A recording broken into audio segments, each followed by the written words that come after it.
Nuk janë të fortët ata që na shërojnë nëpër spitale. Nuk janë të fortët ata që ndërtojnë aviona. Nuk janë të fortët ata që ndërtojnë makinat e bukura që shihni ju.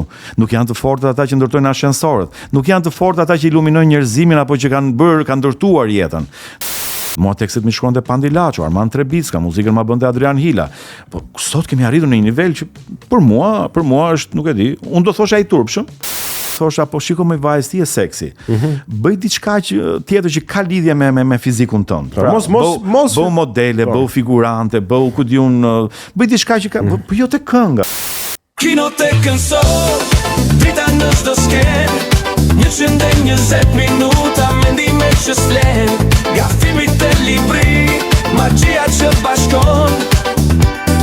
Kino te kënsor, aty kultura këndon. Përshëndetje, miq të Kinotekës. Mirë se erdhët. Jam unë Viola së bashku me kolegun tim Egon Loli. Hey, miq, përshëndetje. Si ju kam, si po kalon ky janar, shpresoj sa më mirë me gjithë temperaturat e ulta. Unë dëshiroj që ju të keni kaluar një ditë të mirë dhe të mbarë në punë sot për gjithë ju që po na ndiqni nga valët e Radio Sol 89.0 FM, nga makinat tuaja. Kujdes rripin e sigurimit. Sigurisht, kujdes edhe për gjithë ju që na ndiqni nga YouTube-i, nga rrjetet tona sociale, ju përshëndes dhe ju uroj një pasdite sa më të bukur. Një pasdite sa më të bukur, edhe do sigurohemi që t'ua ofrojmë të paktën disa minuta, të cilat kalojnë shpejt, s'është e drejta, që t'jenë cilësore dhe me një personazh që besoj ka shënjuar në një lloj forme fëmijërinë dhe adoleshencën dhe pastaj periudhën e rritjes së shumë prej nesh. Kemi dy të përbashkëta. E nisim ditën herët. Një që jeni nga Fieri. Po pra, jemi patriot. Dhe e nisim ditën herët. Po ai ca më herët se unë, Erion Korini në Kinotekën Sol. Përshëndetje, mirë se erdhe. Përshëndetje, faleminderit për ftesën Radio Sol, faleminderit për prezantimin. Dhe nuk e di se si kam qëndruar pa folur derisa ju erdhët tek prezantimi im, sepse duke qenë se kam kaq vite që po punoj në radio, jam mësuar që këto hapje t'i bëj vetë tek puna ime. Pas ka qenë pa mund. U bëre gati që ta bëje edhe këtu hapje. Si përmbajtë dot veten. Na bëj një hapje për Kinotekën edhe pastaj. Jo se kemi do detyrojmë të flas për radion tjetër, kështu që. Po si e? Mirë, në përgjithësi mirë. Domethënë po jetoj një fazë të jetës time shumë të mirë. Me sa duket eksperjenca të ndihmon që ti ta përmirësosh veten dhe ta shohësh ndryshe në faza të ndryshme të jetës, por tek pyetja që po bënim miqësisht që parë pa ndezur mikrofonat kur më the se çfarë faze të jetës po jeton, thash po jetoj të tashmen, po e kaluara pothuajse e kam harruar fare. Edhe unë të pyeta dhe do doja na e thoj edhe këtu, e ke harruar se u mbush hard disku apo e ke harruar qëllimin? Jo, u mbush hard disku 1, por më pëlqen të jetoj të tashmen. Në një intervistë të një mikes time shumë të mirë, është një shkrimtare, nuk po ja them emrin, ishte e ftuar diku në një emision, ajo është tek të 60-tat dhe e pyeti drejtuesi i emisionit, i tha, e dashur, si ka qenë koha jote? Dhe më pëlqeu shumë përgjigja që i dha, sepse u habiti, tha, koha ime është tani. E bukur. Ti ke bërë namin, deri të paktën nga 2010-ta. Shko, ju duket sikur gënjej, po unë sinqerisht më duket sikur është një Erion tjetër ai që ka bërë namin. Po sa herë del ti tek këto kanalet muzikore, më duket e RTSH Music, nuk e di. Gruaja ime ta di tekstin përmendësh. Ta këndon këngën bashkë me ty dhe. Gjithë dim. Edhe po, prandaj po them që ka bërë namin. Më vjen mirë. Tani si po vazhdon ta bësh namin në këtë jetën tënde? Po bëj namin, thjesht po bëj një jetë si një qytetar, në kuptimin si një njeri i cili nuk ka këto obligimet, prekupimet, përgjegjësitë të qenit të njëri publik. Pra jam diku i fshet në jetën time, po i gëzoj përditshmërisë time me bashkëtuesen time, me partneren time, po i gëzoj diellit, shiut, plazhit, kemi mësuar të dy peshkimin dhe dalim në fundjava të dy madje kur e shohim bashkëshortën time që peshkon, habiten, thonë, si ka mundsi një femër që gjuan peshk. Ku peshkoni? Në Vlorë, në Sarandë, në Seman. Te liçeni e keni provuar? Jo, nuk e pëlqej më peshkun e liçenit. Kështu që po shijoj këto gjërat që të ofron kjo moshë, kjo fazë e jetës, mendoj që jam mirë, jam mirë, për sa kohë edhe fizikisht jemi mirë, shëndetin e kemi mirë, jemi në kuptimin e fjalës në një punë të përditshme që na angazhon dhe na mban gjallë si mendërisht ashtu edhe fizikisht, dhe kjo është shumë e rëndësishme. Bukur, shumë bukur.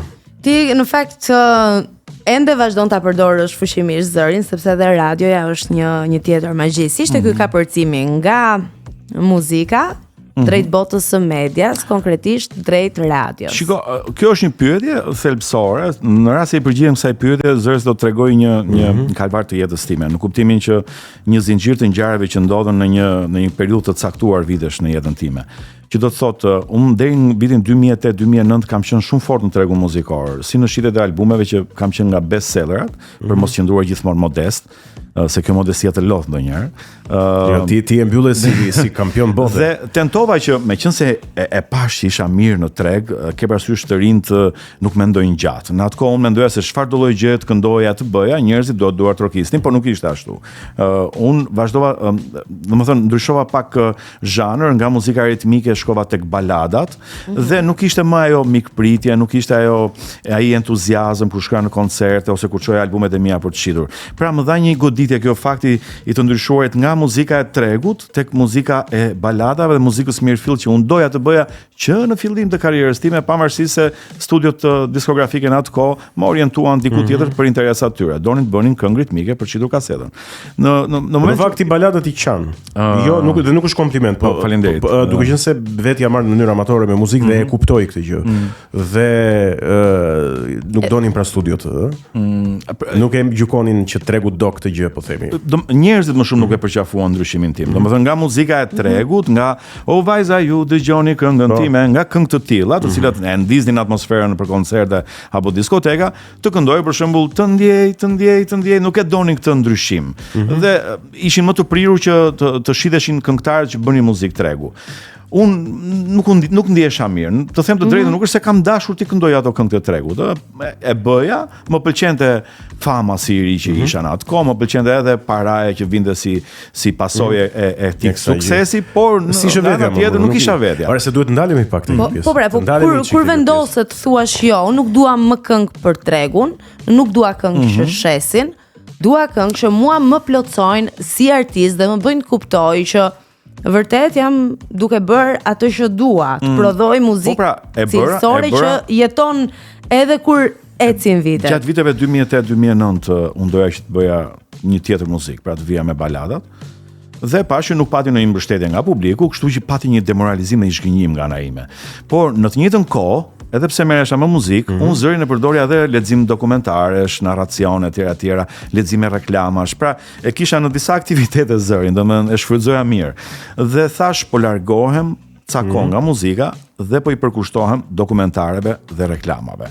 Pra, përsëri tek zëri. Por muzika ka një gjë që po e le të la. Po. E thoshin për bicikletën dikur këtë, po që unë dita nga sa kohë bicikletën edhe pse nuk I hipi shpesh. Dhe në këto kontaktet e mia me studiot ku lexoheshin reklama dhe dokumentar, njoha presidentin e një televizioni I cili dëgjoi zërin tim dhe tha, shiko, dua të bëhesh zëri zyrtar I televizionit tim. Unë e pranova ofertën, më pas ai më dha edhe drejtimin e radios që kishte plus televizionit. U ingranova në një punë tjetër, u angazhova me një punë tjetër. Njoha njerëz të tjerë, njoha gazetar, regjisor, skenograf, ndriçues, njoha njerëz që merresh me postproduksionin, montazhier. U futa në një botë tjetër, e botë e cila më thithi, më tërhoqi jashtëzakonisht shumë. Shiko, përpara se të shkojmë te televizioni, se ne kemi shumë qejf të bëjmë kritika, vdesim të bëjmë kritika, sidomos këtu në Kinotek në Sol, të kritikojmë artin, kineman, letërsinë. Kritika të cilat pastaj çojnë edhe në diskutime. Po sigurisht, pra ky është qëllimi. Po, pse jo? Po. Kritikojmë se s'kemi ç'bëj. Jo, sigurisht. Edhe ne jemi të hapur që të na kritikojnë të tjerët. Po, tani çështja është kështu. Dëgjoj me shumë kënaqësi kritikë. Jo, nuk e kam për ty në këtë rast. E kam për atë që ti the pak më parë që në një farë mënyrë të detyruan që të ndryshoje stilin e muzikës, pra të mos bëje atë që doje ti, po të bëje diçka që e pëlqente më shumë tregu. Po. Kjo s'më tingulloi mirë. Shiko, kjo nuk ka ndodhur vetëm në Shqipëri, ëh. Dhe s'ka ndodhur vetëm ty sigurisht. Jo, nuk ka ndodhur vetëm, kjo ka ndodhur nuk e di pse s'po në pëlqeu kjo. tregun muzikor botror. Pra, unë mbaj mend ka qenë një grup creator heavy metal që unë dëgjoja shumë dhe ata ankoheshin sepse producenti i tyre u kërkonte që të bënin këngë që ata nuk i donin. Të bënin këngë për tregun. Dhe i thoshte që shiko, do keni hapësirë në albumin tuaj të bëni 2 këngë nga ato që ju i keni dëshirë, keni qef të tregoni talentin tuaj. Po ama pjesa tjetër, në rast se doni të mbijetoni, dhe në rast se doni që ne t'ju paguajmë, duhet të bëni këtë që them. Po çfarë do të thënë kjo? Do të thënë Po mirë, a nuk mund të edukohet tregu për shije muzikore? Dgjoj, kur themi tregu, se duket diçka kështu tregu abstrakte. Njerëzit me njerëzit, sa njerëzit dëgjojnë këtë gjë. Ju thoni që a mund të edukohet tregu? Është shumë e vështirë. Si zgjidhen shijet e tij, si përcaktohen shijet e tij. Sa këngëtar ka sot në tregu muzikor shqiptar, të cilët duar trokiten edhe pse u mungon për shembull lënda e parë zëri. Ju që e një pafund. Ka pafund. Atëherë, ky publik që dëgjon këta këngëtar që nuk kanë lëndën e parë zërin, imagjino pastaj se si mund tingëllojnë ata brenda këngës. Se lere përmbajtjen që se kanë po themi po. Si mund të dëgjosh dhe të duar trokasësh edhe këta këngëtar, edhe Dua Lipën? Po ja që ndodh. Si ndodh? E shikon pra që ndodh? Ndodh sepse ka diçka që nuk lidhet me sepse duhet ishte kështu. Duhet ishte që njeriu por lidhet me imazhin që ai kritere. Pra, çdo vesh, çdo qytetar, çdo njeri nëse do të ishte kështu siç thoni ju, do të kishte ca kritere që një këngëtar që të më pëlqej mua mbase s'duhet të shkëlqej si Dua Lipa. Po duhet të ketë një zë të pranueshëm. Duhet të ketë një orkestrim që ja vlen, duhet të ketë një kompozim që ja vlen, duhet të ketë një tekst i cili thot diçka, jo tekst oj loj edhe hajt kërcejmë gjithë. E kupton se ashtu s'na duhet këngëtari, bëm muzikën dhe s'kemi pse na duhet këngëtari, nëse duam këngën vetëm për të kërcyer. Një sekond, po tani pyetja ime është, kush e edukon tregun pastaj? Nëse ti se bën dot me muzikën tënde të mirë. Pse zgjedhin këta? Ma kjo është një pyetje që ti a e ke menduar vetë për shembull, ç'a ndodh me këtë? Jo, nuk mua më mjaftoi fakti që publiku në përgjithësi, po them jo të gjithë, po një masë e mirë tregoi që mbase nuk e do cilësinë, nuk e vlerëson. Mendon? Mendoj se po. Të paktën te muzika. Të mërzit kjo? Jo, fare, absolutisht. Njerëzit kanë të drejtë të zgjedhin atë që u pëlqen. Nëse do e vlerësoje dëgjuesin e muzikës shqiptare, çfarë note do i vendosje? Do t'i vendosja një 5 me shumë miqësi, me hadër, po. Si dikur. Një 5, po, patjetër. Sepse un jam brez, domethënë un jam sot gati 8-5-10. Un jam rritur me Judas Priest, me Black Sabbath, me Manowar, me Queen, me grupe legjendare të metalit, po. Pastaj po të kalojmë tek muzika pop, tek Whitney Houston, Tina Turner, Michael Jackson. Unë jam rritur me tjetër muzikë, domethënë atëherë muzika fliste ndryshe. Fliste në të gjitha komponentët e saj ndriçonin, që e thash që nga orkestrimi, që nga videoklipi. Pra, domethënë e kupton si ndihesh sot kur shikon një njeri që i bën toj loj moj çoj vënë një muzikë dupsi edhe të gjithë mahniten nga kjo që bën ky me loj. Ku ti flet muzikat? Ku dëgjon? Ku ti flet? Se kam idenë se me kujt ja dërgon këtë mesazh ai. Po kam përshtypjen e Erion që këto janë thjesht trende që zgjasin për një verë, po themi, por nuk janë jetë gjata. Po ky trend shiko, unë nuk dua ta përjashtoj veten nga fajet që kemi edhe ne, ne që në hapat e para të muzikës tonë i thyem ca rregulla që kishte ndërtuar muzika shqiptare. Unë nuk mund të justifikojmë gjatë gjithë kohës me faktin që po e donte shtëpia diskografike dhe ne do bënim muzikë tregu, sepse faji im është edhe imi që e pranova. Po të paktën në atë kohë që ne bëni muzikë tregu, kishte tekste të mira. Mua tekstet më shkruante Pandi Laço, Armand Trebicka, muzikën ma bënte Adrian Hila. Po sot kemi arritur në një nivel që për mua është, nuk e di, unë do thosha i turpshëm.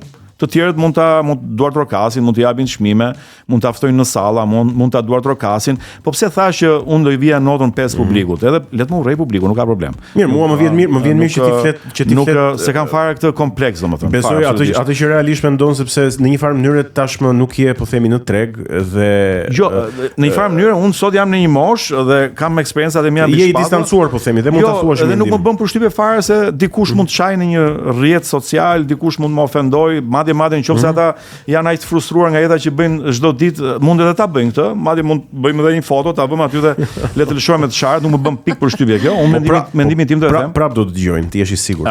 Le të bëjnë ç'të duan. Ky është mendimi im, mendimi i tyre është atje tek rrjetet sociale. E kishin bisedën se ma shkëpute me ndërhyrjen, e kishin bisedën ku e kishin tani? Te folëm për tekstet që bën e Pandi Laço. Edhe ju e keni pasur një po, e kishim një lloj faj, por sot ka degraduar shumë. Sot ka degraduar shumë. Shpëtojmë dot nga ky degradim? Nuk e di, mbase nuk janë në rregullat, shiko, janë disa rregulla që vendosin në tregun botëror muzikor. Janë shtëpi diskografike të cilat edhe ato sot njohin një lloj dobësimi në influencën e tyre, sepse janë këto studiot e vogla që po i konkurrojnë shumë fort. Por prap muzika e mirë ngelet muzikë e mirë në domethënë ti mund të dëgjosh Dua Lipën të këndojë një këngë, se unë s'dua të përmend emra tani këtu se nuk ja vlen. Të këndojë një këngë të një këngëtari shqiptar i cili nuk plotëson ato kriteret që tham ne. Nuk do të dëgjosh kurrë. Do bëj muzikë të mirë gjithmonë. Pse? Se nuk të lë tregu muzikor botëror dhe ka ato kushtet e veta që duhet jesh kështu që ne të pranojmë. Në rast se nuk je kështu, okay, është muzika e rrugës, bëj çfarë duash atje. Po ka dhe një gjë kam përshtypjen Viola që nuk e di nëse ka ndonjë këngëtar shqiptar, se nuk dua të gjykoj tash apo t'ia fuskot, që ka çarë në tregun ndërkombëtar, po themi sot. Pra, këta të cilët ti thua që janë një nivel shumë i ulët, unë kam përshtypjen që janë shumë të suksesshëm këtu në tregun shqiptar. Në tregun e huaj nuk e di se sa të suksesshëm janë. Ne nuk përmendëm emra dhe unë nuk e di se ku mund të shkojë imagjinata dëgjuesve. Por ne kemi këngëtar të mirë, domethënë sot aktualisht. Kemi dhe muzikantë të mirë. Them që shumica nuk po bën një punë të mirë, po kemi nga ata që dallojnë. Për shembull, unë nuk mund të lë pa përmendur Gënd Pushpepën. Një këngëtar shumë i mirë. Alban Skëndera gjithashtu është. Gënd Pushpepa është fantastik, po unë nuk e di nëse ka çart në tregun ndërkombëtar, për këtë e kisha fjalën. Është fantastik, është. Po mbase nuk ka tentuar. Shko, nuk është e lehtë. Duhet të investosh shumë, duhet të jesh kanalet, rrugët, duhet të jesh menaxherët e duhur. Duhet të jem provokues deri në fund, po jo pa një qëllim. Domethënë, ky banaliteti që njerëzit me një formim minimal artistik e konstatojnë shumë lehtësisht lulzon këtu në këtë tregun ton, po them. Po. Pra është shumë i suksesshëm për sa kohë që është këtu në këtë tregun ton. Ka nevojë për kontrata me shtëpi. Po të dalësh jashtë, nuk e di se sa të suksesshëm do të jenë. Pra po të masin forcat atje ku ka një nivel pak më të kultivuar të artit, qoftë edhe të muzikës moderne. Nuk e di. Dgjoj, po flisim për muzikën botërore apo jo? Po. Tani ne nuk jemi kultivuar këtu në Shqipëri me muzikë të Judas Priestëve, Manuorëve, Queenëve të tjerë. Këtë gjë e ka bërë bota. Ne na duhet kohë akoma që të orientohemi, të krijojmë një vetdije tonën, të kemi një filozofi se ku të bazohemi mbi gustot shihet që duhet formojmë dhe këto t'ja përcjellim edhe brezave që vinë. Deri tani jemi shumë rëmuj. Egoni si prindër i kam përshtypjen duket kaq i shqetësuar për gjendjen e. Se janë shqetësime prindërimi këto, janë. Shiko, un kam njohur prindër sot që nuk i lejojnë fëmijët e tyre të dëgjojnë këtë muzikën e rëndom shqiptare, nga këto siç thash, to këngët që janë pa tekste, pa muzikë etj, janë vetëm dukje, jo përmbajtje. Edhe një dukje banale. Nuk i lejojnë dhe çfarë bëjnë? I injektojnë diçka tjetër. Gjë që mbase nuk është e mirë, se fëmia është mirë të zgjedhë atë që dëshiron, po një lloj orientimi është mirë të japësh. Ka nga ata prindër që i vënë të dëgjojnë Nirvana për shembull. Po. Kur e kam dëgjuar më ka pëlqyer kjo gjë. Jo, thon, unë fëmijëve të mi po i kultivoj me till muzikë. E di ku është problemi kësaj? Se edhe unë për shembull kam një organo elektrike në shtëpi, e kupton, që kur të vi moshat jam mësoj vajzës. E di kush frika e kësaj? Përveç heavy metal dhe etj. Frika e kësaj është që ti e kultivon me një gjë dhe kur del pastaj në botën e madhe jashtë, aty përballet me banalitetin që ti s'ja mësove kurrë që ishte aty. Edhe mos bëhet shumë i urtë edhe shumë ide. Për çfarë më duhet mua këtë që më mësuar? Shumë idealist fëmia që nisim. E rëndësishme është që t'ja bëj këtë pyetje vetes. Për çfarë do më duhet mua kjo që më ka mësuar prindi im? Po në rast se ke mësuar me asnjë gjë. Por në rast se ti e lë të jetë pre nesër e shoqërisë që ajo të bëj ç'të doje ta gatuaj si brumin që siç po shohim ne sot janë bukë që nuk hahen fare. Vërtet. Jo, ne edhe kemi tekste këngësh sot. Të tmerrshme. Që promovojnë dhunën me krenari, seksizëm, edhe harrojmë që se si po ndikojnë këto tekstet e të rinjtë, dhe habitemi kur shohim pastaj që dhuna në shkolla, u therrën me thika, u vran këtu, domethënë e kemi ngritur kultin e të fortit edhe nëpërmjet teksteve të këtyre këngëve që po vinë këto kohë. Dhe kjo është një gjë e turpshme. Janë gjitha influenca. Kjo rini duhet orientuar, nuk është kjo rruga. Me thënë të drejtën, nuk janë të fortët ata që na shërojnë nëpër spitale. Nuk janë të fortët ata që ndërtojnë aviona. Nuk janë të fortët ata që ndërtojnë makinat e bukura që shihni ju. Nuk janë të fortët ata që ndërtojnë ashensorët. Nuk janë të fortët ata që iluminojnë njerëzimin apo që kanë ndërtuar jetën. Të fortët janë ata të cilët janë përkohësisht iluminojnë tek portofolat, tek shampanjat që pinë, tek shtëpitë e bukura që i veshën ndonjëherë me flori, por kjo jetëgjatësia e tyre është gjithmonë në diskutim. Nuk të ndërpreva. Shumë mesazh që na i duhet. nevojshëm, i domosdoshëm, sepse ne përpiqemi gjithsesi. Pavarësisht sa e vështirë është bëjmë luftën tonë për të tregojmë se edukuar. nga cila anë jemi. E di si ka se gjë menduar- nuk besoj që mund të ndryshojmë. E di si ka menduar Viola, po drejtojmë ty si vajzë. Ka menduar gjithmonë që shiko, nuk ke pse admiron një të fortë që ka një makinë të bukur, një vilë apo pavarësisht se edhe ai ka kaluar atë peripecitë e veta për t'i patur ato para, ëh. Më thënë, edhe ai ka vuajtur në një farë mënyre, por nuk është rruga e dur. Sot një çift i ri mund të ta ndërtojë jetën edhe me një rrogë 1 milion lekë, nëse mund të ta marrë, e kupton se tani kush merr 1 milion lekë thon njerëzit, po tani shkollohu. Aftësohu diku në një drejtim profesional, merri ato lekë. Do më kërkojë këtë gjë. Dhe një çift me 1 milion lekë njëri, 1 milion lekë tjetri, mund edhe të dalin të qetë në rrugë, të bëjnë plazh, të kënaqen me aq pak gjëra sa mund të blejnë orën ditë për shtëpinë. Pra të bëjnë një jetë të qetë, të dashur dhe të japin më shumë prioritet dashurisë se sa dukjes. Se po vrapojnë të gjithë pas këtij materializmit që po i merr frymën njerëzve, po i lë gjatë gjithë kohës në një garë që s'po flen dot gjumë pse ai ka dhe unë s'kam. Kjo është e tmerrshme. Duhet të qetësohemi njerëz, do jetojmë shumë pak në këtë botë. Ikin kaq shpejt vitet sa është mirë të shijojmë njerëzit që kemi afër, ato gjëra pak gjëra që kemi, të dim vlerën atyre pak gjërave që kemi, në rast se jemi të aftë, të bëjmë diçka më shumë, pse jo? Po jo të vrapojmë, sepse do të shkojmë 70 vjeç duke vrapuar për të arritur ca gjëra që në fund fare do themi, kemi harruar të jetojmë. E vërtet. Mund të ktheheshim dhe ta nisnim bisedën pak më butë, se nisëm më njëherë me këto tema të cilat në fakt kjo është Shqipëria, po unë do kthem tek Shqipëria e dikurshme, tek Shqipëria jote në vitet e fëmijërisë. Po përpara se të shkosh te vitet e fëmijërisë, një pyetje ime, ti nuk e studiuar për art atëherë? Jo. Okej. Domethënë unë të lartën kam mbaruar për ekonomi turizëm, të mesmen për oboj. Në lice. Po. Pra, ke studiuar në gjimnaz, po që nuk është se do dhe historinë se isha në oboj, unë shkova për kanto. Do vim të historia, po thjesht për të kuptuar që ky vokacioni yt për ta bërë dhe për ta shprehur artin ka një bazament që ti e ke studiuar artin në gjimnaz, kështu që kjo më mjafton. Kam përshtypjen është edhe më shumë është një zgjedhje, domethënë, është një zgjedhje. Po për të ardhur në vitet e largëta, shumë të largëta të fëmijërisë, po. Ju se njihni fëmijërinë time në kuptimin të kohës. Po. Jo fëmijërinë time personale. Kanë qenë kohë të çuditshme, të bukura, jo të bukura. Domethënë, ka qenë një kohë ku kishte varfëri. Në kuptimin mungonin shumë gjëra nga këto që fëmijët e sotshëm as nuk e mendojnë të mos i kenë. Imagjino, nuk mendosh fare që çat celulari, do mund të shkojnë në dyqanin atko mund të jeve vetëm fshesa. E kupton?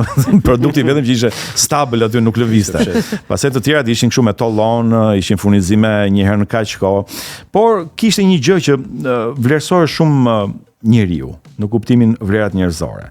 Ne edukoheshim me dashurinë për tjetrin, me dashurinë për komshin, me dashurinë për shokun, me respektin për më të rriturit. Ja thash dhe Violës pa filluar biseda që në atë kohë kur shifnim një gjyshe, një nën që mbante trastat në dorë, çantat të rënda, ishim të detyruar ta ndihmonim në kuptimin që e kishim detyrë morale tonën. Ja merrnim çantat e shoqëronim deri te shtëpia ku ajo jetonte. Ose në autobus do t'i çoheshim, do t'i linim vendin një më të rriturit, më të madhi. I dëgjonim të rinë me shumë, të rriturit me shumë respekt. Jo si sot për shembull që ti kam dëgjuar të rinë që shajnë nënën dhe babën në sy, i ofendojnë, për mua është një gjë e tmerrshme shumë. Po nga disa shifet si diçka pozitive, fakti që sot të rinjt, nuk po them kur kalojnë në situata të tilla që vërtet mund të jenë denigruese për dikë tjetër, por kanë tendencën të kundërshtojnë atë çka se pranojnë. Marrim një situatë pune, pra një i ri i pakënaqur me punën e tij sot ka më shumë tendencën ta shpreh këtë tek e prori.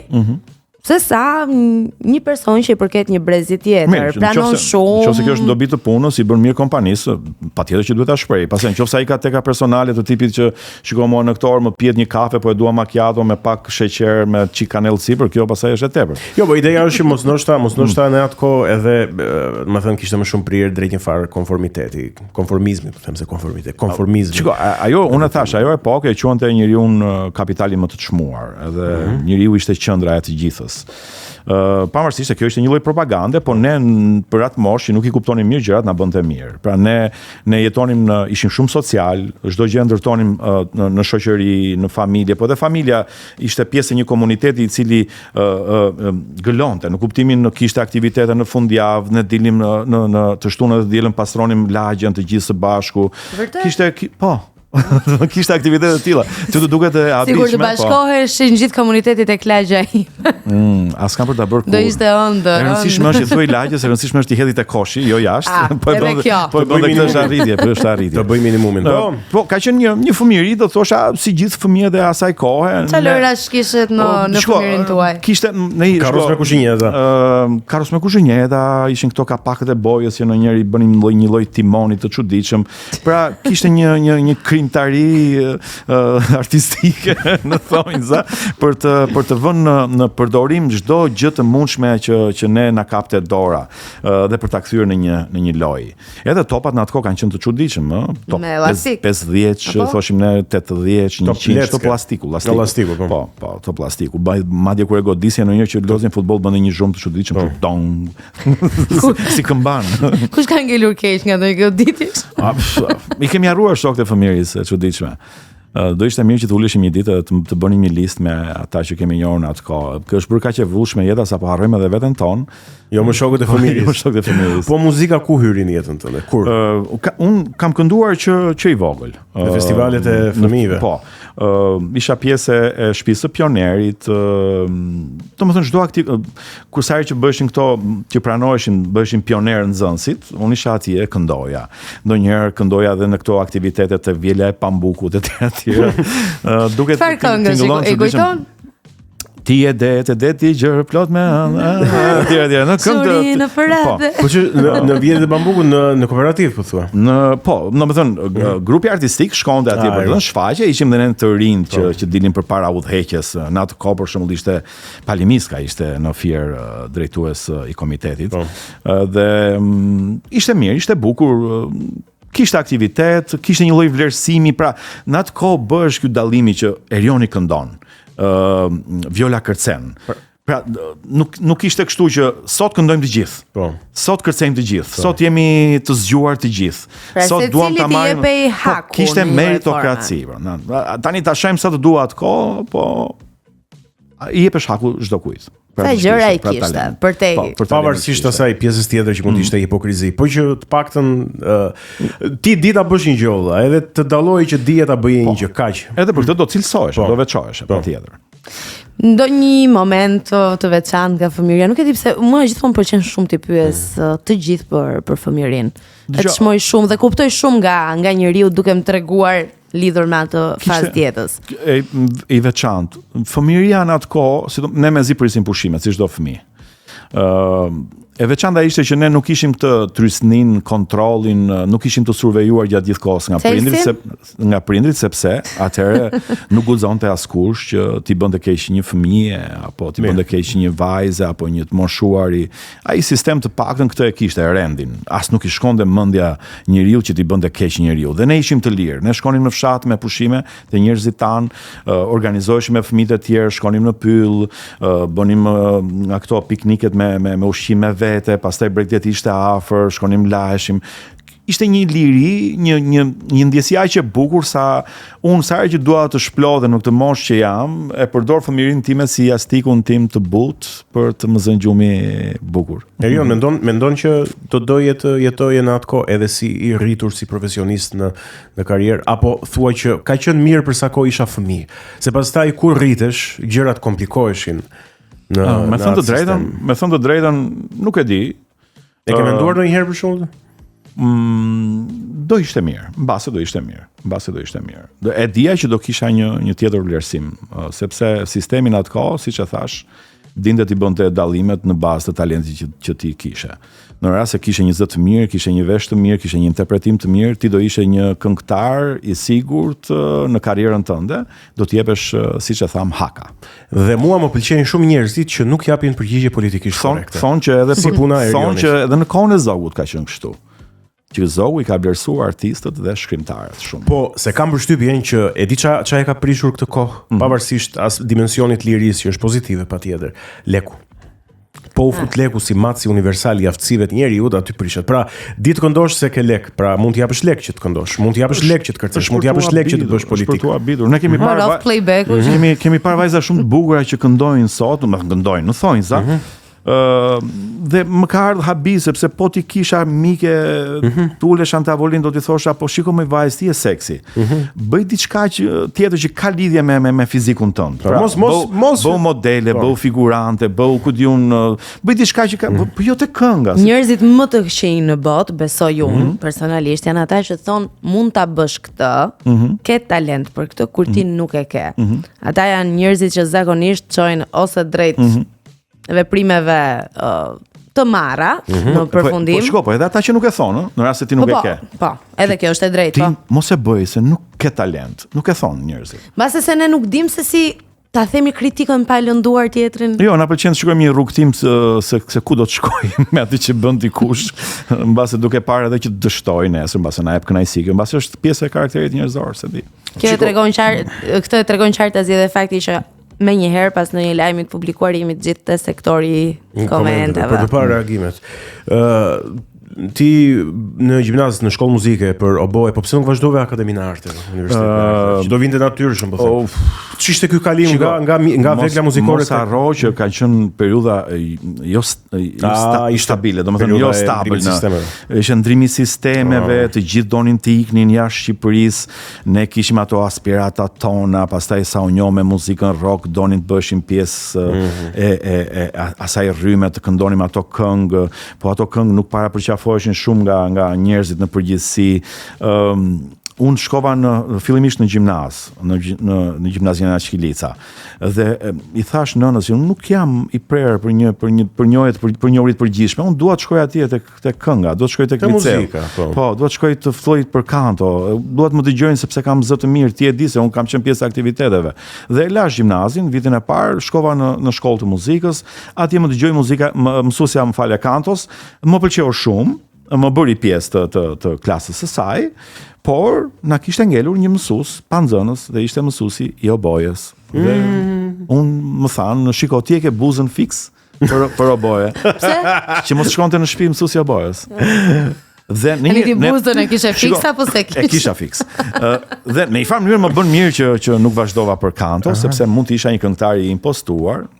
Tani një këngëtar operistik. Ma kujto çik, të lutem, të paktën kjo gjë më largoi, isha vetvetja domethënë. Që të mos bëj dhe unë siguri di gjithë veglat muzikore. Pra I di si emra, por nuk po e vizualizoj dot oboen, se ma lidhe me buzën. Si është kjo oboje? Është pak si klarinet, po më elegante, me kallam.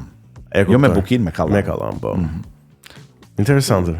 Nuk e di obojen. Jo, se nuk e di që duhet kishe. Është mbretëresha e frymorëve. Okej. Pra, të lë pa frym. Në përgjithsisht luan solo në këto orkestrat e mëdha. Ne që nuk jemi frymorë. Është një çik ku diun prezentuoza I thonë italianët. Të jep status, po si lidhet kjo që duhet të kesh buzën për oboje? Asaj ti fryshme, sido që ta kesh buzën. Po më ishin këto gjëra se si më bindin mua që në një formë do ja bëni shefin. Kalo këtë se na ikën mësuesin në shtëpi. Dhe pastaj çfarë ndodhi pas Aty u njoha me disa djem, një kitarist, Andin, pastaj me një basist, me një baterist, të cilët krijuam një pse që një solo në oboje. Sapo na erdhi oboja në mesazhe. Faleminderit Teni. Shikoj se mund t'ju ke ngënjur, ma prit ta vërtetojmë. Okej. Unë njoh me disa djem të cilët me të cilët krijuam një band muzikal. Po. Dhe apo me emrin Defloration. Defloration. Donim të gjenim një emër të veçantë. Defloration përkthehet zhvirgjërim. Ju do të zhvirgjëronit kohën? Po, për kohën ishte sepse ishte sa kishte ardhur demokracia pra. Okej. Nëse ku shkoj mendja për keq direkt. Jo, në sensin e mentaliteti, pra është gjetje artistike, mos ta banalizojmë, është gjë artistike. Dhe luanim këto këngët që në atë kohë ishin të famshme. Unë kisha shumë qef edhe pse çunat nuk është se mi aprovonin këto shihet e mia, po isha I lidhur shumë me këto grupet që lindin në Seattle, në atë kohë luanin një muzikë grunge, alternativ. Ishte Faith No More, Nirvana jo. ishte Nirvana, ishte Soul Asylum, Chris Cornell, ishte Chris Cornell me Soundgarden. Me Soundgarden, po. Ishte Alice in Chains. Alice in Chains. Gjitha këto janë Seattle. Kush ka qenë tjetër në atë kohë, nuk po më vjen. Pearl Jam, Pearl Jam nga Seattle. Seattle kishte po lulzon në atë kohë, po i grunge. Po. Dhe çuna donin këngët që përgjithsisht ishin të njohura në gjithë botën. Domethënë donin këto baladat e Metallicave, donin balada nga Deep Purple. Unë doja diçka më të veçantë dhe nga gjithë kjo nga gjithë këto grupe që përmenda, unë u lidha shumë me Nirvanat, me Kurt Cobain. Domethënë ka qenë grupi me të cilit unë jam mësova të gjitha këngët, i dija gjithë historitë, se si lindën, si ishin njohur etj. Më njofa pak që nuk ishte pjesë e imja, më vonë këtë pjesë e zhduka fare. Njofa pak nga jeta personale e Kurtit. Nuk e bëra më vonë me asnjë këngëtar që pëlqeja këtë gjë. Dhe më zhdukur gjithmonë habi kjo gjë, do ta mbase e flasim edhe këtë pjesë. Unë them ta flasim tani. E flasim. Okej, Çfarë? Unë nisa sepse ai shpesh në tekstet e tija kishte një lloj përçonte ca mesazhe kështu që kishin bënin me depresionin, me natyrën ngritë të tij, me vuajtjen dhe ngacmonte pak me martesën. Ndonjëherë thoshte Mary Berry, martesë varres. Kjo më bëri kurioz tyja çikoja se me kë ishte lidhur, si kishte marrëdhëniet dhe ai ishte martuar me Courtney Love në atë kohë dhe ajo drejtonte ishte soliste e një bande muzikore, një grupi muzikor. Dhe nuk kishin ndonjë marrëdhënie dashurie perfekte, kishin një grindje etj. Po pse thash që ky ishte i pari dhe i fundit? Po. Unë për shembull më vonë u lidha shumë me zërin e David Coverdale, që ka qenë Whitesnake. Ka qenë solisti i Whitesnake. Edhe i Deep Purple, në fillimin e Deep Purple. Ai këndoi Soldier of Fortune, këngën e famshme. E vërtet. Por që aty kuptova që shiko Erion, atë pëlqen arti i tij. Po çfarë të duhet ty se me kë martohet, sa fëmijë ka, çahaj, ku shkon ai me pushime, kush janë perversitetet apo veset e tij. Domethënë, kjo gjë më ka habitur gjithmonë tek njerëzit që përse duan të njohin njeriu përtej artit të vet. Dhe po ti njohin mirë njerëzit që i kanë iluminuar njerëzimin me artin e tyre që nga letërsia klasike e me radh. Shiko, kanë sallë perversitete këta njerëz, të cilat më mirë mos tua dishe, mos i njohësh, sepse do të ndikojnë shumë edhe tek arti që ata kanë bërë apo që kanë lënë për njerëzimin. Tek imazhi që ti ke për ato më unë nuk jam nisur te kjo. Kam thënë thjesht, madje ndonjëherë kjo përqafimi me artistin, fotografia etj. Jo, më mjafton CD-a, mjafton kënga e tij. Ty sepse ti e provove vetë famën, të ka bezdisur pra kjo tendenca që ka showbizi, se është një tjetër fushë e gazetarisë, janë edhe këta që bëjnë lajme për tjerët. Për jetën personale të tjetrit, çfarë hëngri, ku u pa, pse u pa. Shiko, un kam qenë diskret përgjithsisht, pavarësisht se ndonjëherë nuk kam mundur që t'i ruaj disa gjërat që i kanë kaluar për masat e të qenurit diskret. Por do na kujtosh ndonjë gjë tash se më bëre kurioz. Se realisht po më kujtohet ndonjë nga. Jo, nuk do të kujtoj asnjë gjë, i ka fshir kam përshtypjen. Për sa kohë thash që mua nuk më intereson jeta e të tjerëve, e kam shumë bezdi që jetën time ta vënë në tavolinë edhe të merren të tjerët me jetën time. Doja të thoja këtë, që më duket shumë habi që ti të jesh interesuar për jetën ku dëgjon, më thuaj një këngëtari tani. Njëjtë më duket edhe mua habi, besoj siç i duket edhe Gonit edhe shumë. Më duket shumë habi të vesh ta përqafosh, pavarësisht se ai mund të jetë njeriu që ty të bën për vete me artin e vet.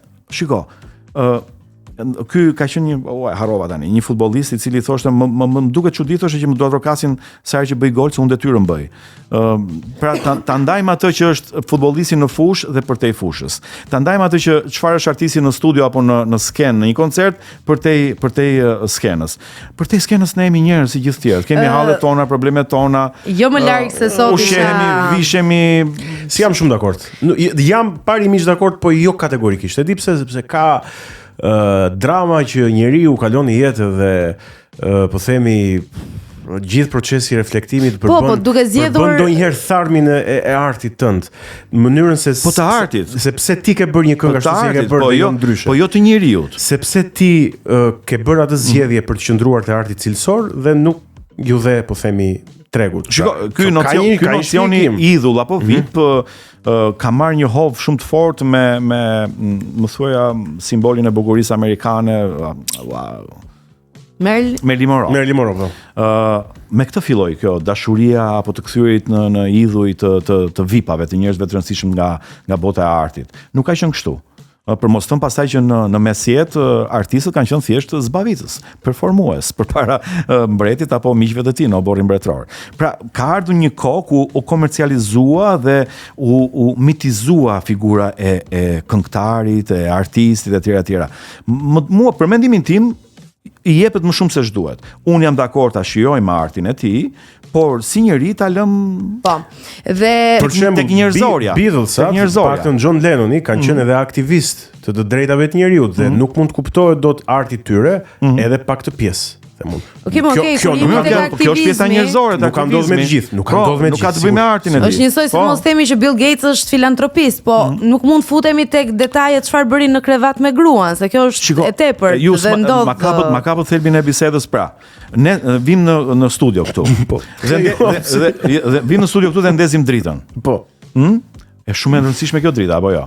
Se shikojmë njëri tjetrin. Patjetër. E diti që unë të garantoj që 90% e rinisë base botrore, po do thosha shqiptare, nuk e di kush e ka shpikur llampën. Ju të dy e dini për shembull? Po besoj, Edisoni duhet të jetë po. Po, ju e dini. Unë garantoj që shumica nuk e di. Ose Alexander Belli. Nuk besoj, me këto informacione janë bazike. Bazike? Okej.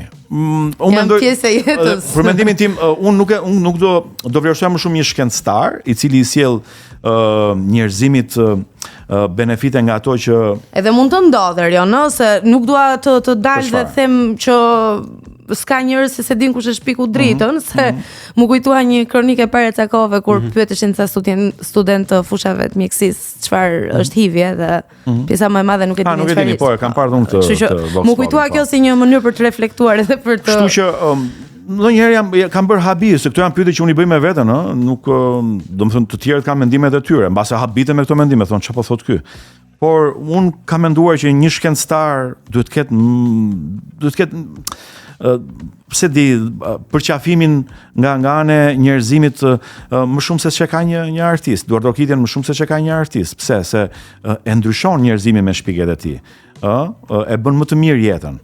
Ndërkohë që një artist ofron një kënaqësi shpirtërore, edhe pse arti, muzika është gjëja që përqafohet më shpejt dhe kuptohet më shpejt nga ana shpirtërore, prap mund përballesh. Unë mendoj që edhe një artist e ndryshon njerëzimin. Ama të jetë artist. Janë zgjedhje. Kam përshtypjen janë zgjedhje, idhuj, figura që të ndikojnë jetën, por jam plotësisht shumë dakord tek ajo që themi që ne nuk ka pse të na interesoj përpos artit jeta personale e këtij njeriu dhe jo më larg se sa sot, po mendoja, duke vendosur edhe veten në vendin e gjithë atyre që përballen ditë pas dite me komente negative, dhe pse me ne nuk ndodh shpesh se jemi të mirë.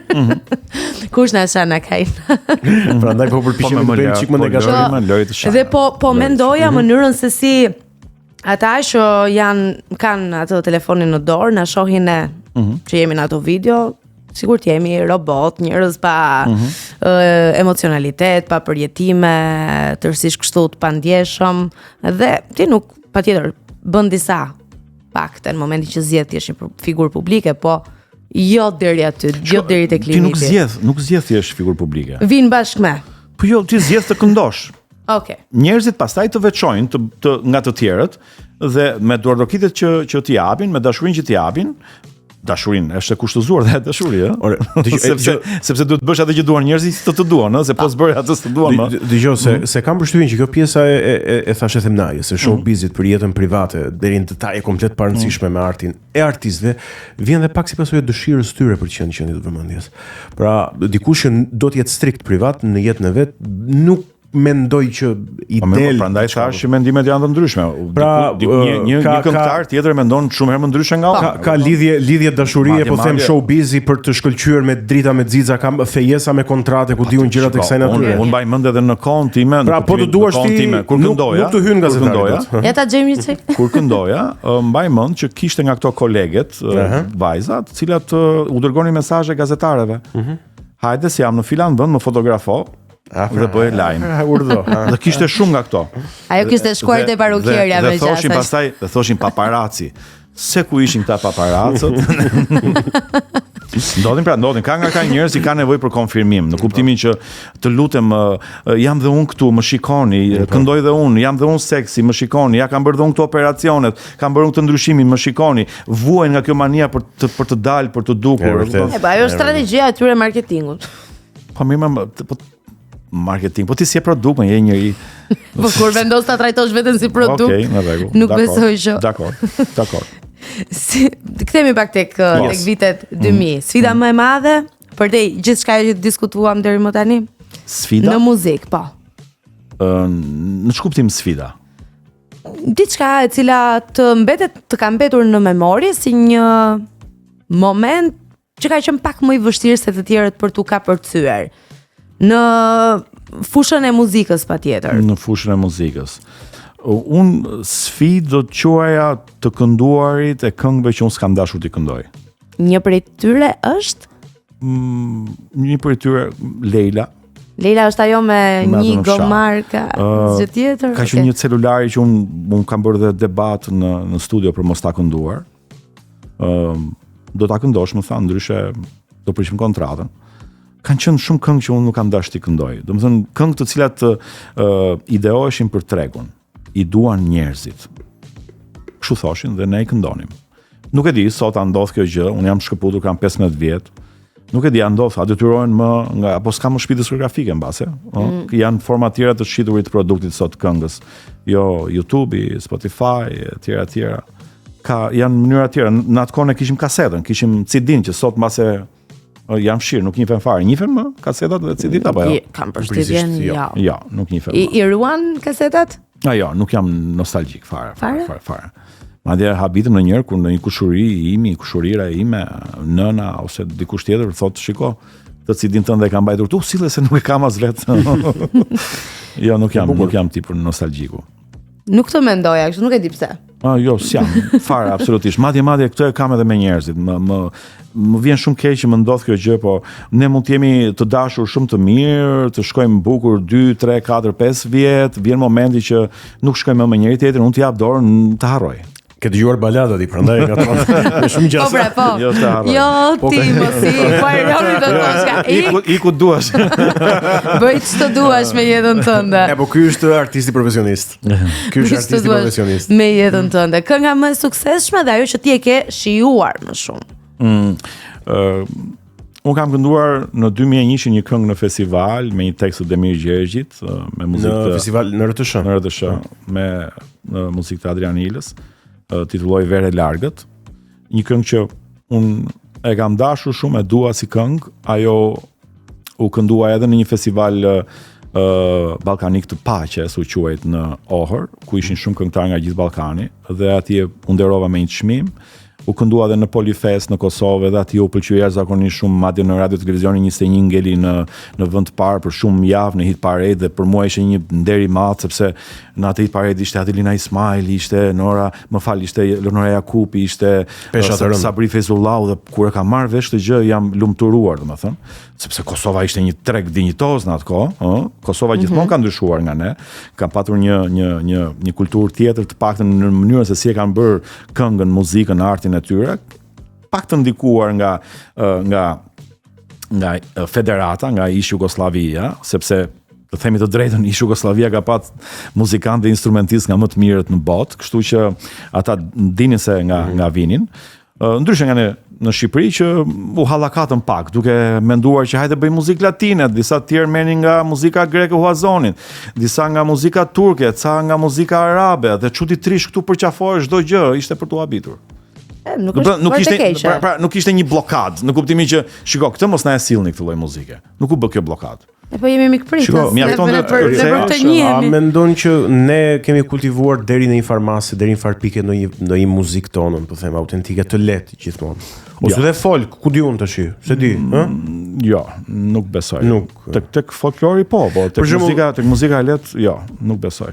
Nuk e kemi kultivuar deri në nuk është dikush që spikat që unë do të thosha për shembull si këngëtar, një nga këngëtarët që ka lënë më shumë hite dhe vazhdon të jetë aktiv është Sandro Gjoka.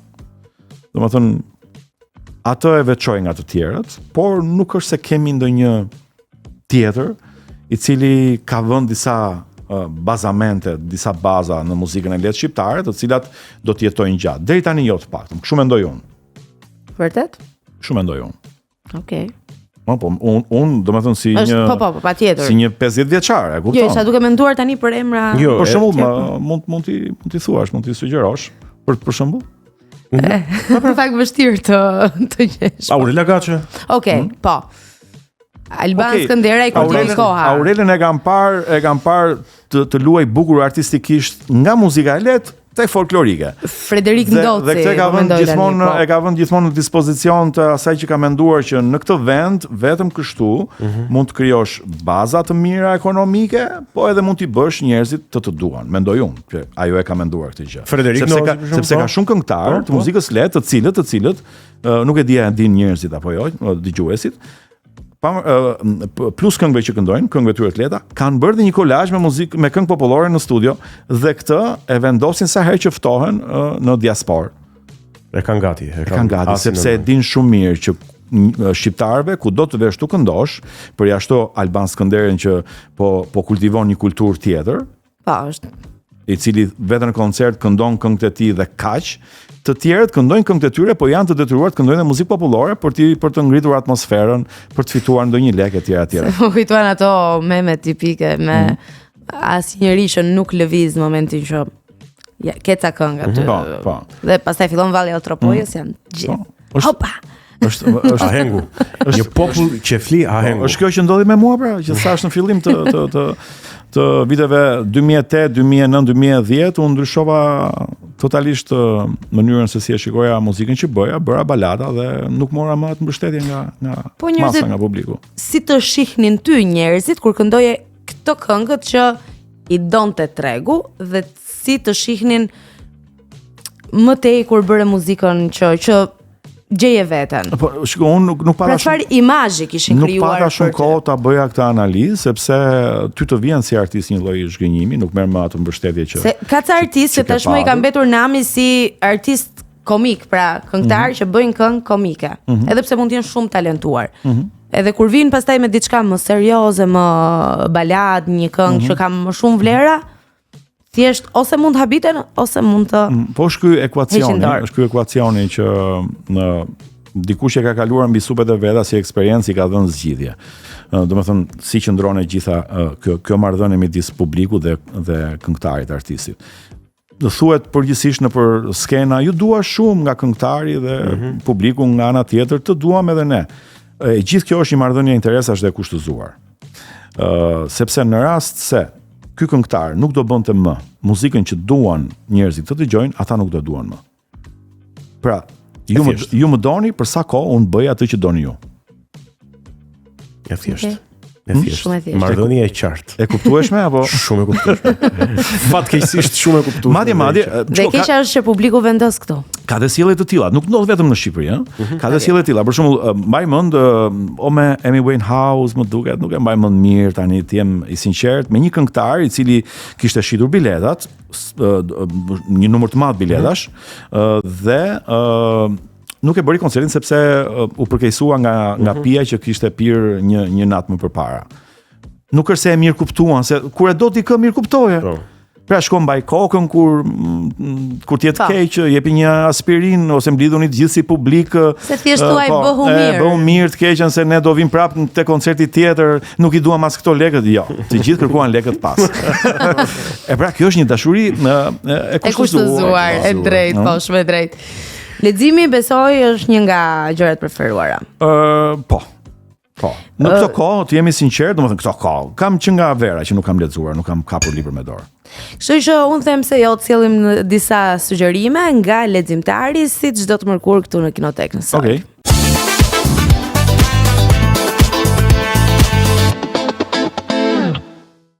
Përshëndetje, Gon dhe Viola, përshëndetje shikues të Kinotekës. Do ju tregoj sot se cilët janë 5 titujt më të shitur tek leximtari gjatë kësaj jave.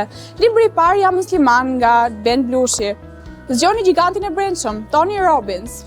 Kur mos gënje, Frida McFadden, 1984 nga George Orwell dhe 48 ligjet e pushtetit nga Robert Greene. Këto libra i gjeni të leximtari në Tirana Ring Center, gjithashtu mund t'i bëni porosi në rrjetet tona sociale, gjithashtu edhe në webin ton leximtari.al. Faleminderit.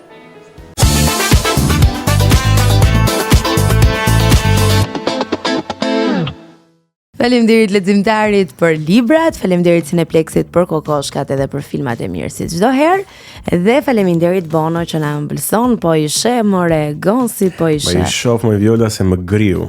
Cilën do? Më griu. Po, Erion, do të marrësh i Bono? Do ta marr për juve, se nuk është se jam në një kështu dashamirë si ëmbëlsirave. Me shumë kënaqësi. Por i ndjek traditat me sa kupton. I ndjek. Unë do ta po e lëm ta zgjedhë një herë Erionin, pastaj do marrum. Lëm nikun. Të marr këtë më pëlqen nga ngjyra kjo. Okej. Si ngjyrë manushaqe. Ngjyra jote preferuar cila është? Nuk kam ndonjë. Po ja të themi kjo, me qënëse për zjodha. Okej. Egon? Nuk po bëjmë ndonjë implikim kështu me Mavin në këto, jo, nuk s'ka lidhje, jo. Nuk ka lidhje fare. Mirë. Më jep atë që është me pistakjo. Ja, te ke. Okej, shumë 5.000 faleminderit. lekë do në transport. Me shehmi të flekë. Të bën muzika të pasur. Në kohën që kemi qenë ne aktiv, do më thëmë ajo Berzim, okej, kush ka ditur edhe ka kursyer. Unë nuk jam, si kam ardhen e mira fare me lekun. Pse? Si kam, nuk zida vlerësoj lekun. Qa ndodh me lekun? E marrë e prish. S'të do ai E të- marrë e konsumoj. Apo vjen te këty, por E marrë duat blej gjëra, do më thëmë. gjëja më e pa nevojshme që ke bler ndonjëherë. Blej kot atlete, nuk e di pse dhe i fal. Dhe i fal, dhe si marr as liri, marr shtrenjt, i blej shtrenjt. I fal shokëve, i fal kushurinjve. Okej, e rëndësishme është që Parfumet i kam qef shumë. po prap shkojnë diku. Nuk e di, bëj shpenzimet koda, ndonjëherë aty e kuptoj që ti Erion që e mban veten për njëri inteligjent, ja ku tregon që donte kjo pjesë, nuk je dhe aq. E rëndësishme është që nuk kanë shkuar rrushe kumbulla. Edhe rrushe kumbulla kanë shkuar. Nuk si kam ardhenet e mira. Por ka patur nga ata këngëtar që kanë ditur ta kursejnë, kanë ditur ta menaxhojnë, sidomos ta të muzikës popullore që shkojnë nëpër dasma, këta edhe dashurojnë sepse e kanë aty, domethënë e prekin, e shohin tek hidhet, tek fluturon leku. Edhe ndonjëherë janë dhe aq të aftë sa e numërojnë dhe në ajër, do sa ran, sa u hodhën, kush është ai fëmia atje që ka vënë çumxhakiz poshtë këmbës e do t'i marrë ca lek me vete tek banja. Nuk e di pse më ka sikletosur gjithmonë sa herë që shoh ndonjë këngëtar të muzikës popullore dhe ato njerëzit aty rreth e rrotull që shkojnë dhe i vendosin lek në pjesë të ndryshme E të sikletshme trupit. është, nuk është një gjë e bukur, e sikletshme është. Po për ata që e marrin e fusin në xhep është gjë e bukur, kështu që Mësohesh. Po. Koha të mëson me gjithçka. Unë nuk kam qenë asnjëherë pjesë e kësaj atmosfere, nuk di të këndoj këngë dasmash, nuk ja them shumë për muzikën popullore, edhe te serenatat jam dobët. Kam qef shumë baladat e huaja, i kam qef shumë ato këndoj. Po ato nuk preferojnë në tilla ambiente, kështu që nuk kam marrë lek me thas nga ato që hidhen nëpër dasma.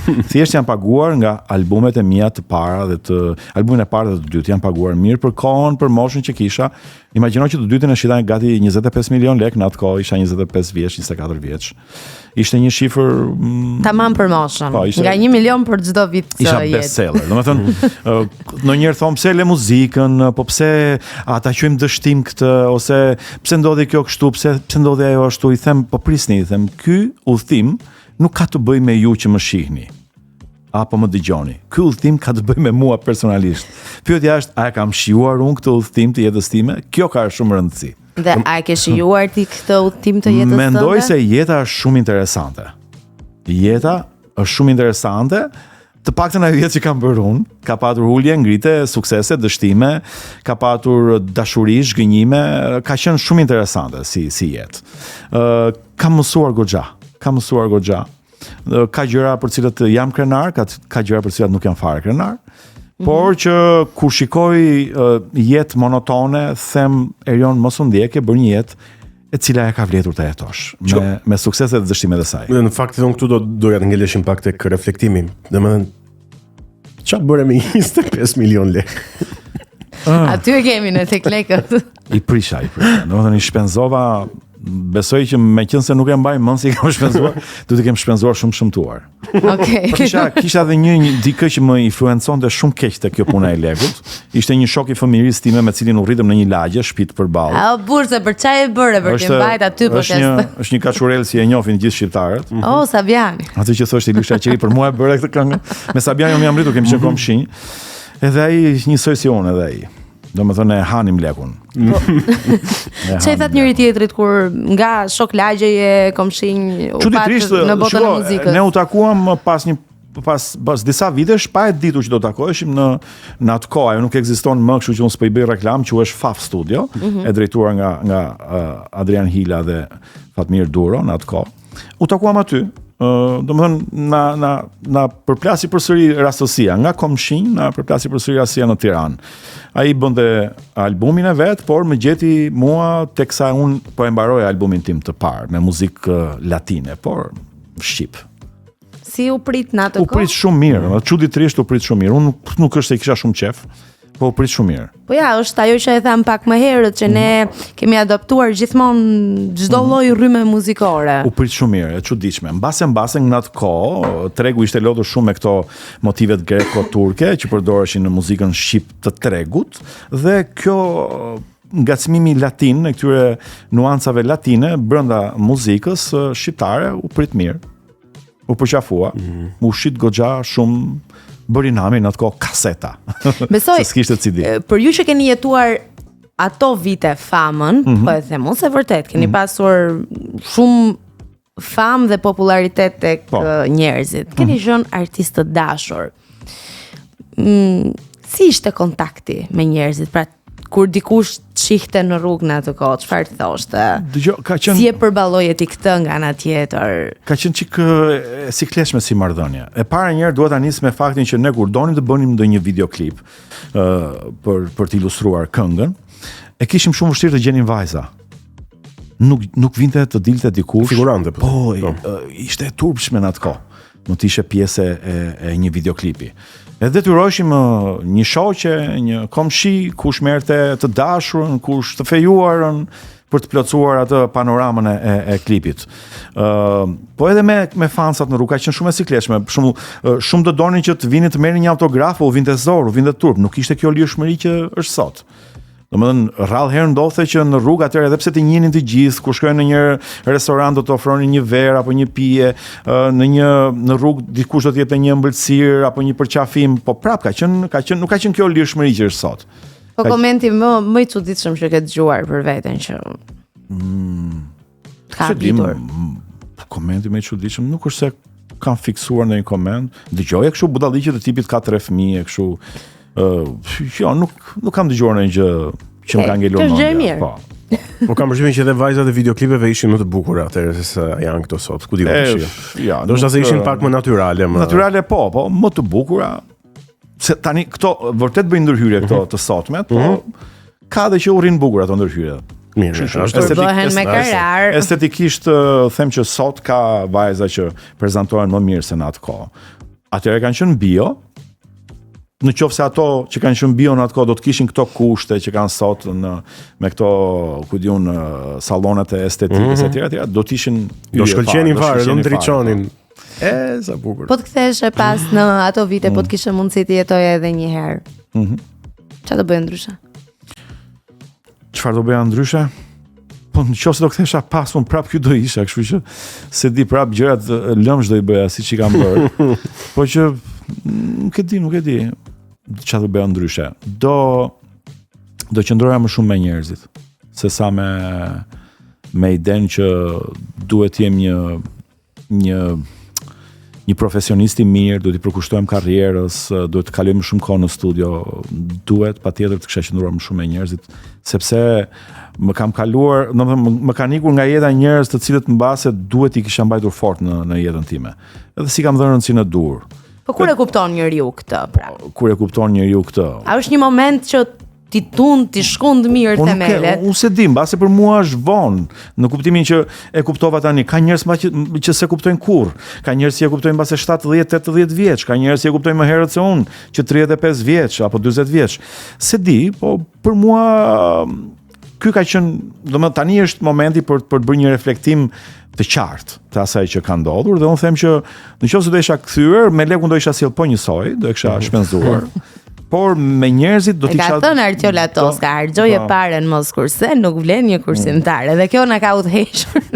Po me njerëzit do kisha qëndruar më shumë me njerëzit, se sa me idenë që më duhet të bëj një këngë të re, më duhet ky videoklipi, shiko se unë tani po shijoj famën, shiko se unë jam filani, të kap një lloj, ku di unë, deliri që ti ngatrohesh pastaj me këmbët e tua dhe rrëzohesh.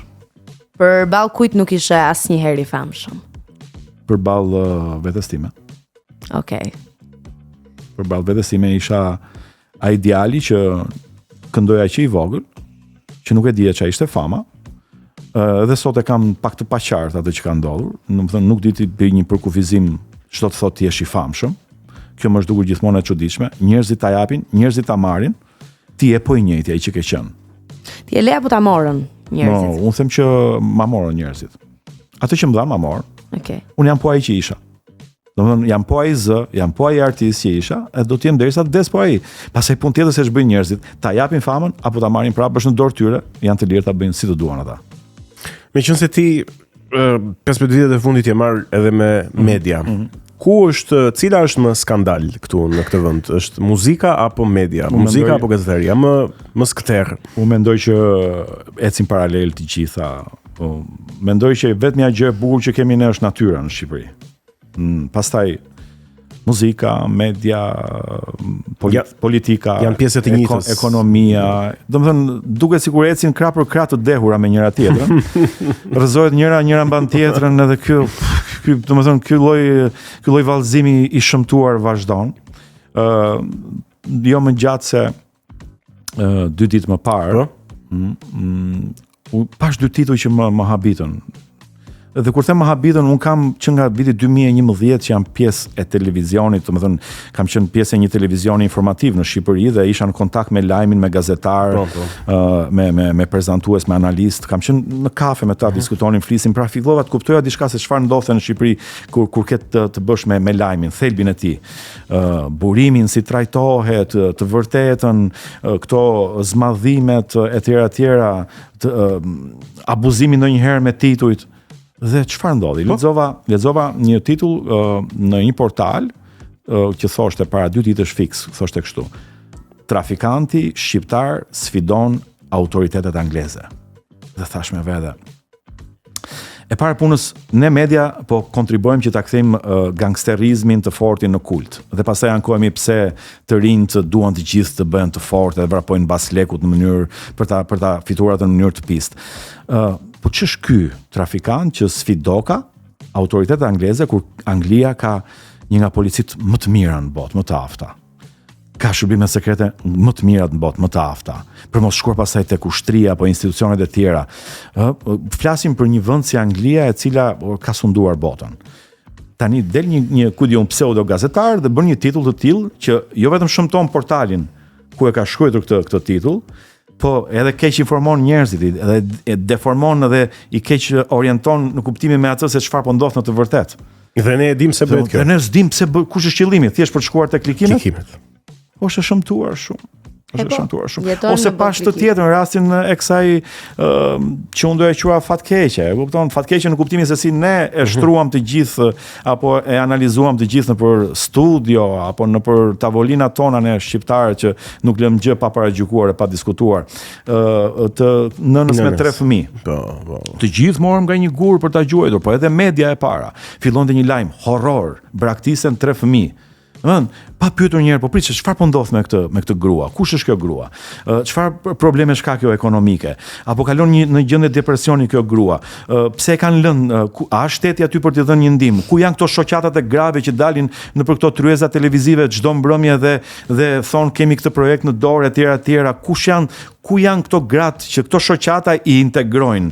Kemi shembuj të tillë, ja ku ka shembuj si kjo gruaja që kishte ata 3 fëmijë, të cilët mbase nuk ka patur mundësi që me ato të ardhurat të paguaj ujin, dritat, ti plotësoj ato kushtet për një çantë, për një libër, për silolapsa, për të çuar në shkollë që të ndihen dhe ata të barabartë mes të tjerëve. Pra, ne mezi presim të kapim gurin dhe të gjykojmë çdo njeri të cilin na e servirin këto media, që po thoshim që Në nivel janë po aq të dobta sa përgjithsisht është edhe muzika shqiptare, edhe politika shqiptare, edhe ku diun fusha të tjera në këtë vend. Po ti pse sike nga Shqipëria? Kur pas ke kaq shumë ankesa, pse sike? Me thënë të drejtën, unë sot e mendoj që duhet kisha ikur.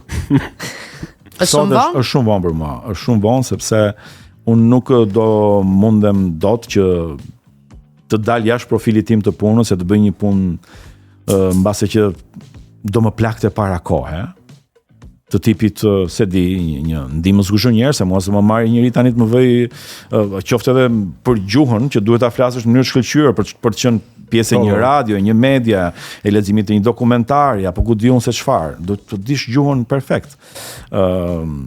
Se di, nuk do e bëja dot sot këtë gjë, por sot e mendoj që nëse të kisha ikur si motrat e vllai im që ikën në vitet 98, ata emigruan në Itali, sot janë me pasaporta, me shtëpitë e tyre, janë integruar plotësisht në jetën italiane, shoqërisë italiane.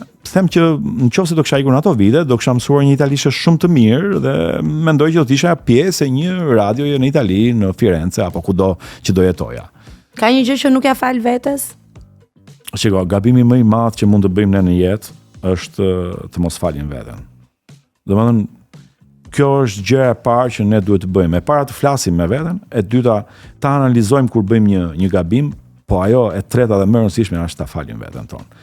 Domethënë, ne gjatë jetës bëjmë edhe budalliqe të tilla, të tipit më tha mua Viola që kështu ti Erion nuk je djalë i mirë dhe të ngelet mendja, nuk flet gjithë natën se thua pse e tha këtë Viola etj. Viola ndërkohë ka ikur në shtëpi e bën gjumin top dhe ti vazhdon vuan një gjë të tillë. Shiko, duhet të qëndrojmë thelbit, kush jemi në të vërtetë dhe si mundemi ne ta bëjmë veten më të mirë, pavarësisht se çfarë thon të tjerët dhe pavarësisht se sa e gjykojmë ne veten tonë. E rëndësishme është që çdo ditë, në çdo hap që hedhim, të gëdhëndim një Erion më të mirë, të gëdhëndim një Viol më të mirë. Pra ta bëjmë veten tonë më të mirë. Mua më thon ndonjëherë se unë bashkëpunoj me Rezar Xhaxhiun. Prej 3 vitesh bëjmë këtë emisionin në Radio Tirana, emision mëngjesi. Dhe më thonë njëherë, shko sa mirë, po ecën në të njëjtat hapa me Xhaxhiun. Ndërkohë që unë e vlerësoj shumë, është një profesionist, një nga gazetarët më të vjetër këtu në Shqipëri, në pas viteve 30, por unë nuk dua të bëhem një Xhaxhiun, dua të bëhem një Erion më i mirë nga që jam tani. Po ky krahasimi ka qenë për herë, nuk e di, e ka shoqëruar me sa duket Shqipërinë. Se di pse. Që nga mënyra se si ne jemi rritur dhe unë nuk e them për herë të parë këtë, kam thënë disa herë në këtë studio që ne jemi rritur nga prindër që na kanë krahasuar dhe na kanë thënë shife gocën e filanit, bën byreka ajo, pastron shtëpinë, i bën gjitha me radhë. Edhe kjo na ka ndikuar edhe te Edhe ti thuaj, unë bëj 2 emisione thuaj. Po edhe byrek bëj unë, po s'dua vetë. Ta kishe marrë pak me vete. Si e me gatimin? Shiko, unë kam jetuar goxha kohë vetëm, tani kam 10 vjet që bashkëjetoj me partneren time, dhe ajo përveç profesionit si mësuese i jepet shumë edhe me gatimet, ka dhe një faqe kuzhine në Instagram. Dhe që kur ajo e ka marrë përsipër këtë pjesë, këtë unë nuk kam më nerva e para dhe e dyta më ngelet vetëm të jem një shijues i mirë i ushqimeve të saj, por që kur kam jetuar vetëm gatuaja shumë mirë. Domethënë kisha nerva, kisha durimin, dia kohën se sa duhet të zjente, sa duhet të skuqesh, sa krip duhesh, a duhesh qepa, a duhesh hudra, a duhesh kjo, a duhesh ajo dhe në fund haja një ushqim shumë të mirë dhe kur ftoja shok, merja komplimenta. Pra, me që ke 10 vite me bashkëshorten, vjen dashuria nga stomaku? Mos pyet burrat si janë me gatimin, Okej, e di që jeni të mirë me gatimin. E vërtetësh. Si jeti me gatimin? Unë me të ngrënit shumë mirë. Jo vetëm me gatimin, ju kemi marrë çdo gjë juve. Në kuptimin e profesionit, se ka nga ata që kanë marrë edhe të tjera. Në kuptimin e profesionit, shiko, ju jeni mbajtur që jeni kujdesur për familjen, që herët në kohët e lashta, qepnit, dhe tjera. Por kur e morën burrat këtë punën e qepjes, u bën stilistët më të mirë. Po tani gratë duhet i trajtojmë si princesha. Keni gatuar gjithmonë për familjen, po që kur e kapën burrat gatimin. Nuk po ju kundërvijem se e bënin shumë mirë gatimin. Po që bëjmë shumë gjëra të mira. Edhe ne motivojmë nga këtu që të bëjnë sa më shumë punë shtëpie. Regjizorët më të mirë, i ke meshkuj, shkencëtarët i ke meshkuj. Dhe ka qenë një justifikim klasik që shikoj Erion, Por janë të se ne gjithë nuk kemi meshkuj patur- të lindur nga gra. nuk kemi patur kohën, ë, se ju na keni shfrytëzuar, na keni lënë atje të gatueme, prandaj jemi bërë shkencëtare. Ja, keni sot kaq kohë, nuk e di sa vite keni që i gëzoni të gjitha drejtat, duam të dim ku po shkëlqeni.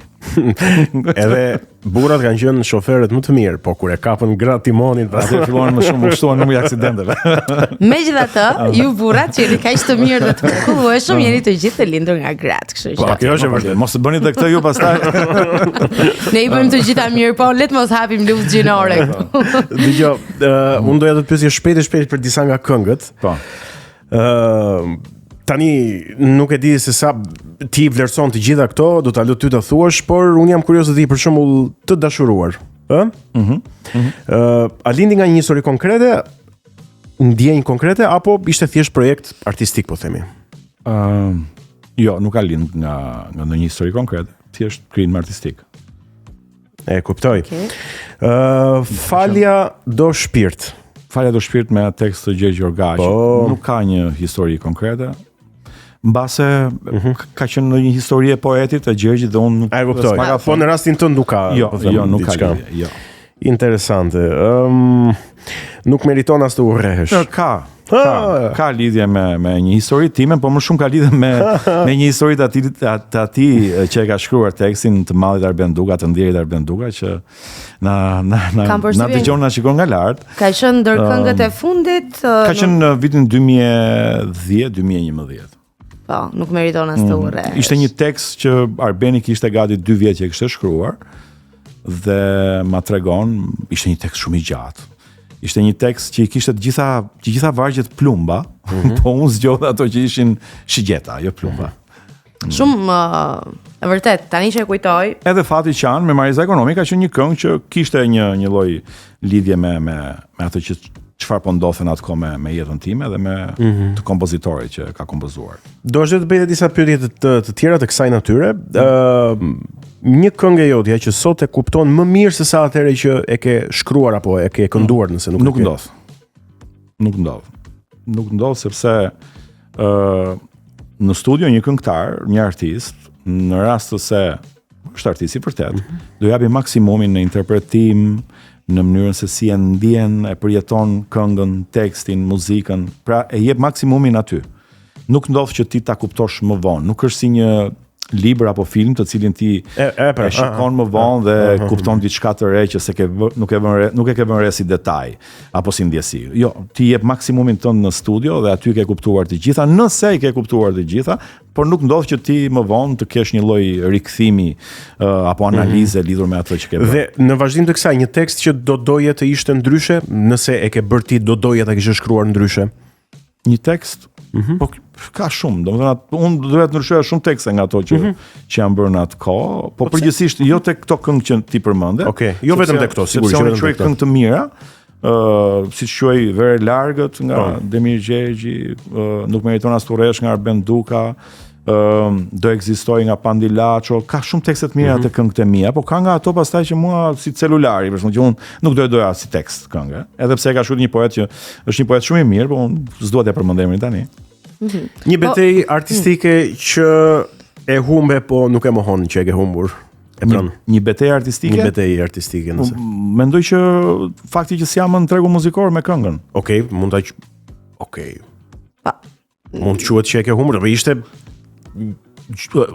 Quhet e humbur sepse është një lloj betejë që ti e ke humbur. Në kuptimin Erioni s'duhet largohesh nga muzika. Në moment që ti largohesh,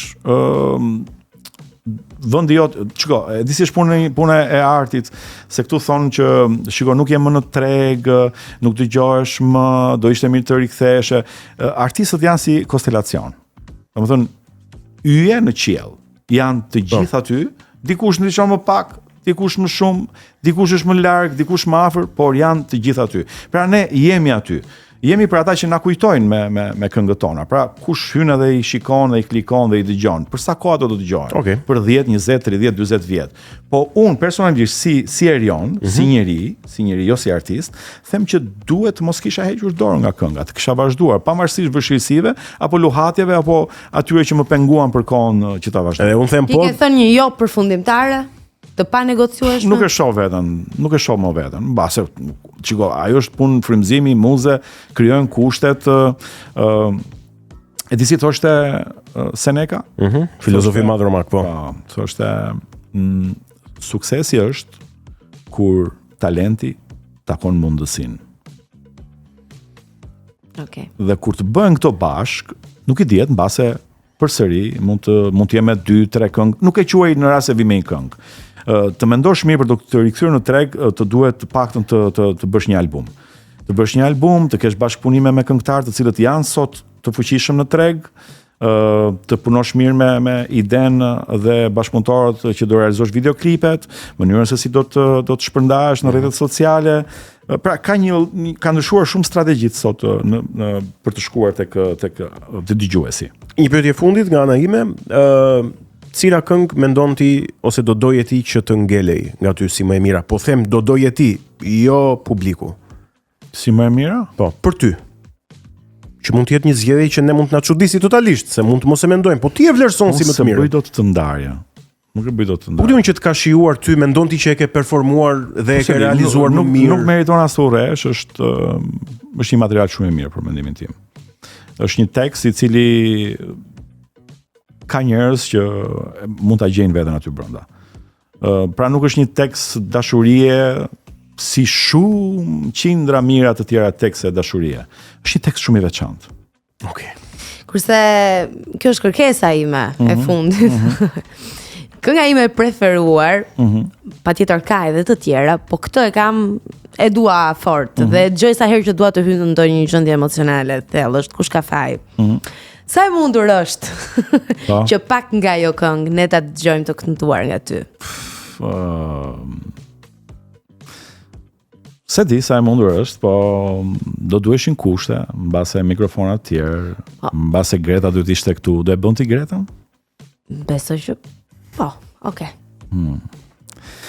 Fati edhe loja, teatër janë për mua, të shohi kam dy sy, por di që zemra vuan. Arsyen pse të dua, nuk mund ta them kur do ti.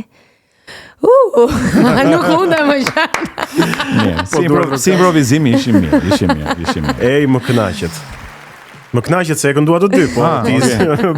Ti mund ta ndihmoje me një varë, po. Me një ndërhyrje të vogël. Mund të bëje kitare për shkak. Mirë që kemi vendosur këtë blashin se unë për shkak të skuqa. S'ka gjë. Është një kujtim i lezetshëm. Shumë kujtim i bukur. Si do dohet të kujtonin me shemit e kujtimet? Nuk do dohet të kujtonin fare. Vërtet? Ja, fare. Për mua nuk ka interesi se nuk më intereson se si do më mendojnë, si do më kujtojnë. E rëndësishme është që për sa kohë të jem gjallë, ta jetoj jetën ashtu siç unë dua.